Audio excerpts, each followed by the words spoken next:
En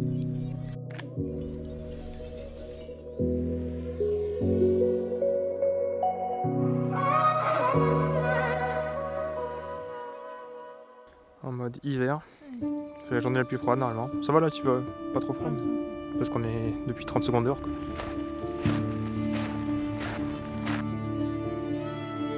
Préparant le voyage, je m'étais dit que les montagnes seraient pas enneigées. Bah si, figure-toi, elles sont enneigées. Preuve que ça caille quand même. En avril.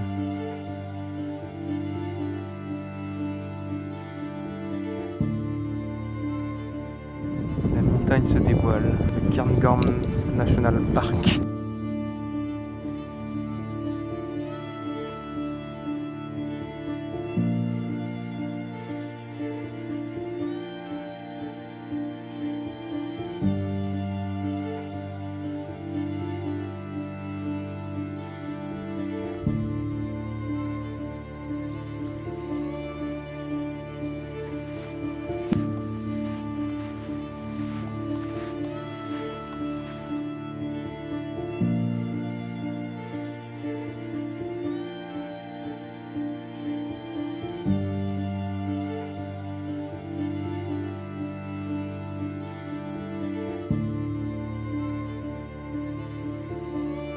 Nous sommes au centre de reindeer, des rennes.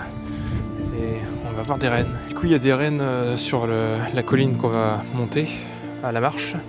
Et il y en a aussi ici dans les paddocks, dans les enclos. Est-ce qu'on se spoil ?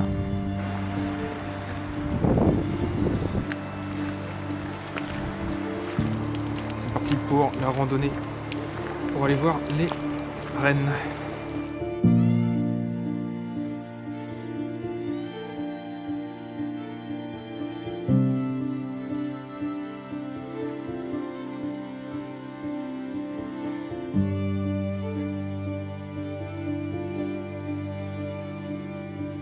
C'est un bourbier. And in walking up through the trees, we've now walked from the tree line up onto the open hillside, and this is the reindeer's environment. So it got a little bit colder, a little bit windier, and that is why the reindeer are so perfect to be here. They are an Arctic animal, and the Cairngorm Mountains is the only place in the UK which has got a subarctic ecosystem, which means it's cold enough. We've got all the right plants, the right lichens for the reindeer to eat. And that is why the reindeer were brought back to this part of Scotland rather than to anywhere else in Scotland. I say brought back because there were originally Scottish reindeer that lived here. That would have been about 10,000 years ago when the climate was very different to how it is now. Over the kind of 9,000 years following that, the reindeer range became much smaller until they were only able to live in the very coldest places. At that point it was very easy for the reindeer to be overhunted to extinction. So it's a bit of a combination of loss of habitat and overhunting. And the very last Scottish reindeer we think were here about 1,000 years ago. Now we're going to fast forward to the end of the 1940s, which is when a Swedish reindeer herder called Mikael Utsi, he was a Sami man, he'd spent his whole life looking after the reindeer in the north of Sweden, and he visited this area on his honeymoon, and as soon as he looked up to the mountains he thought that this looked just like his home in the north of Sweden. Mikael Utsi started walking in the mountains, he took his binoculars and he was searching for the Scottish reindeer. He thought there must be reindeer here. He was very surprised to not find any reindeer that were living here. So he decided he would bring some of his Swedish reindeer over, which began with 8 reindeer coming to Scotland in 1952. That was a bit of an experiment, but the first 8 did really well, so he continued to bring a lot more reindeer over and spent the rest of his life establishing a good population here.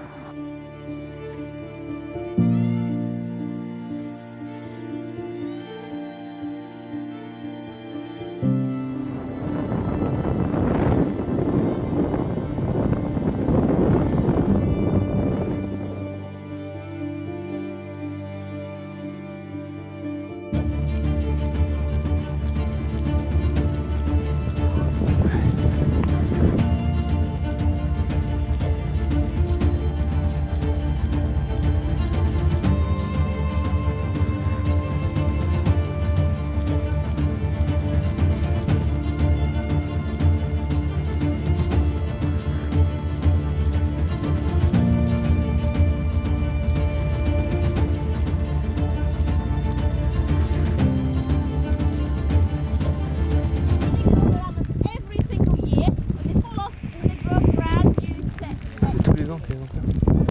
So, antler is made of bone. When the antler is growing, it's coated in a layer of furry skin, which is called velvet. And that velvet skin is covering the soft growing bone, and it's very, very sensitive. It's full of blood vessels, it's full of nerves. This is their winter coat.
Ah, ça, c'est ce qu'il disait, c'est le mec, le suédois Sami là, qui a ramené des rennes au Cairngorms, parce que c'est le seul endroit en Écosse qui est adapté au climat de vie des rennes, climat arctique. Même ici, on sent direct la différence, la température est remontée dans la vallée là quand même. Mais sur le plateau là-haut, ouf. En plus là il n'y a pas de vent donc en haut ça soufflait bien. Punaise ça caille.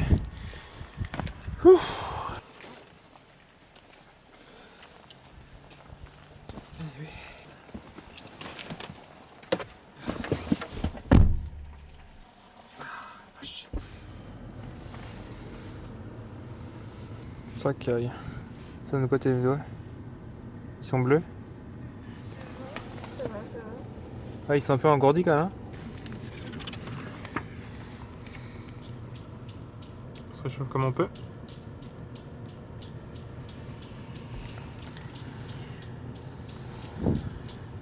Hier c'était l'été, aujourd'hui c'est l'hiver. Des formes différentes de bois.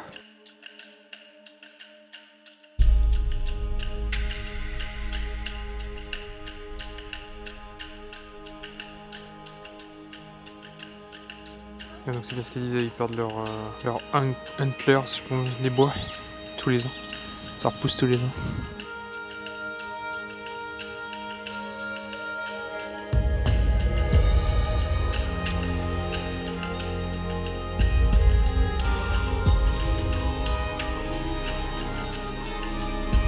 Et on a vu un écureuil dans la vidéo, donc c'est bon, non?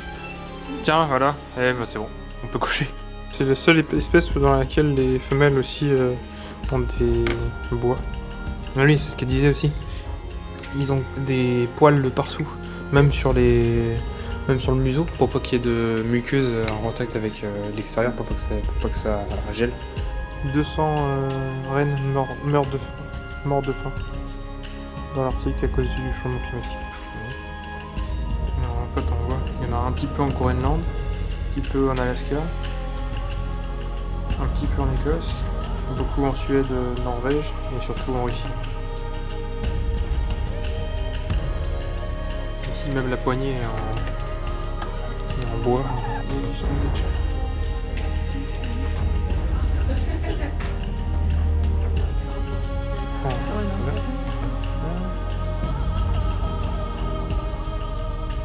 Donc on s'est acheté du smidge finalement.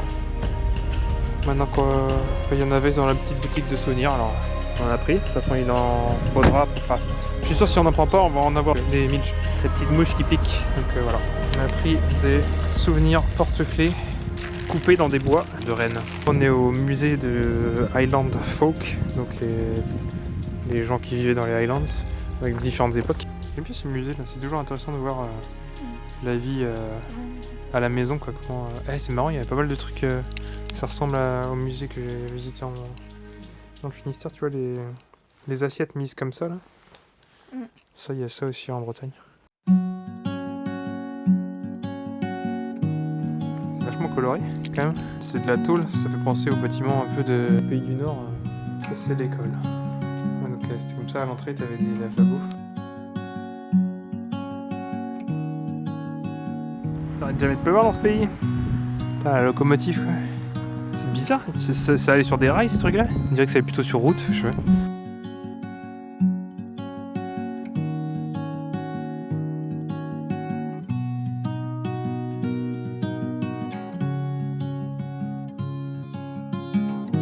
J'avais pas passé des heures sur ces chaises là parce que j'ai avoir mal derrière. Et tous les détails de la vie de l'époque.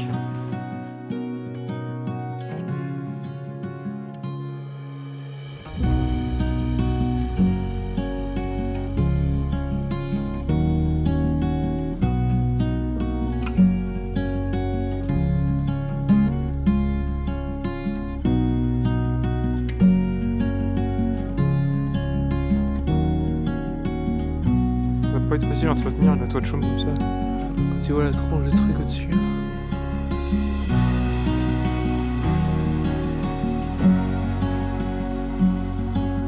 La mousse, ça pousse surtout quoi.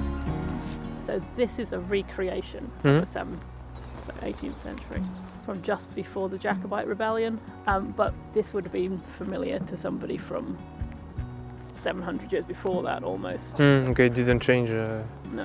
much. So, and you can find houses like this all across Northern Europe. So one of the things that causes the clearance is trying to make the farmland more efficient, because at Okay. this period in history it still looks like medieval Yeah. feudalism with small pieces of land being farmed by individual families, which is not very efficient. And then capitalism arrives, and the clan chiefs need money, like cash money. So subsistence farming, which is what this basically was. And from that archaeology, we recreated this. So the one thing we don't know about really is the height of the walls. This is all experimental to see what works best. And this would be the best house. So the man who lives in here is managing the settlement. He has more furniture than anybody else. He has furniture he doesn't need. He has wax candles, which in 1700 are a luxury item still in the Highlands.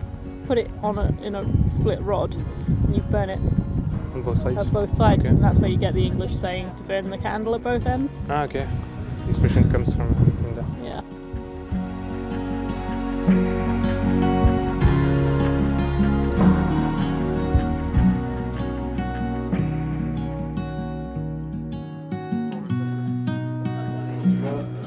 C'est quoi, c'est du hockey mais sur gazon quoi. C'est bizarre. Shinty ça s'appelle.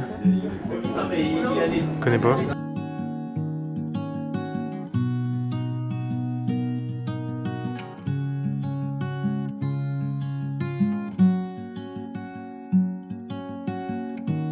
On a roulé un peu plus loin.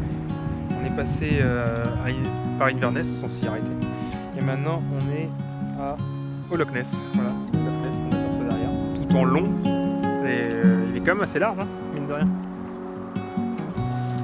Et il fait encore un temps de chiottes. Hein. Vraiment là, c'est la journée de la pluie. Hein.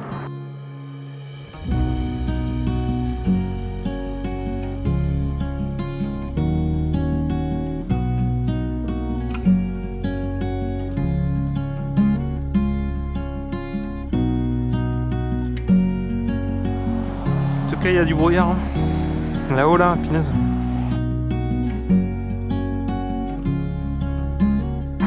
Putain, c'est trop con. Je viens de voir Nessie, là. Et au moment où je filme, bah... évidemment, elle est partie, elle est plongée. Merde, c'est con, quoi. Ah ouais, je l'avais vu, hein. J'avais vu le gros monstre, mais non.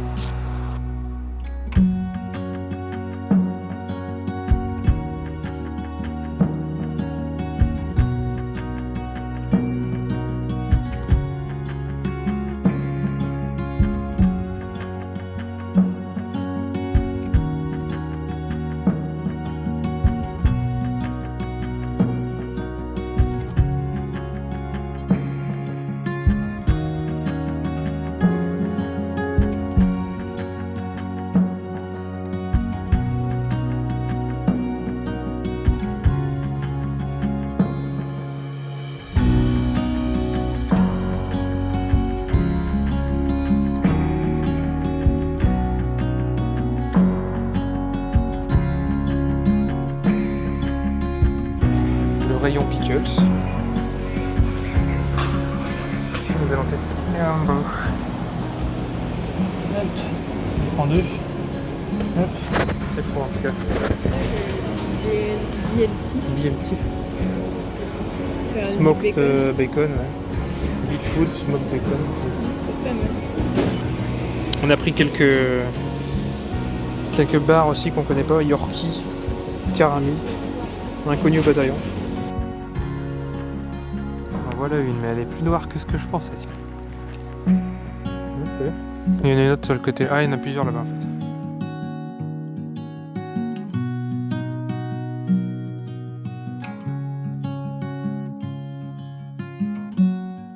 Et on a une vue sur le Loch Ness, tout en bas. Et sur les vaches, plus ou moins, elles sont parties se cacher. Je crois qu'on a 2 ou 3 trucs à cocher dans la to-do list aussi. Voir un écureuil. On peut dire que c'est bon, on en a vu. Voir des rennes. Ça c'est fait. Visiter un musée en plein air. C'est fait aussi. Ne pas perdre d'orteils à cause du froid. Bon, on a failli, des doigts, mais c'est bon. Se protéger des midges. Des midges, ouais. Ça c'est fait aussi. Maintenant qu'on a le smidge. Voir Nessie. Ouais, bon, on l'a vu.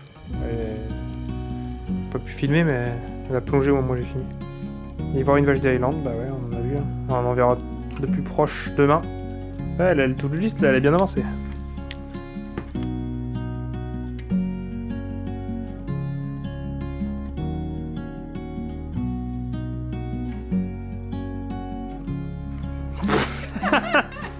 On a pris la fameuse Iron Brew.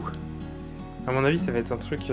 Enfin, comme ça, première vue, ça a l'air d'être un soda super industriel. Genre des trucs, tu sens que c'est... t'as des colorants dedans. Ou... Plus vendu que le coca. Ouais.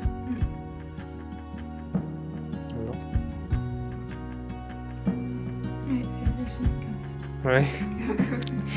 Ça a goût de bonbon un peu fruité.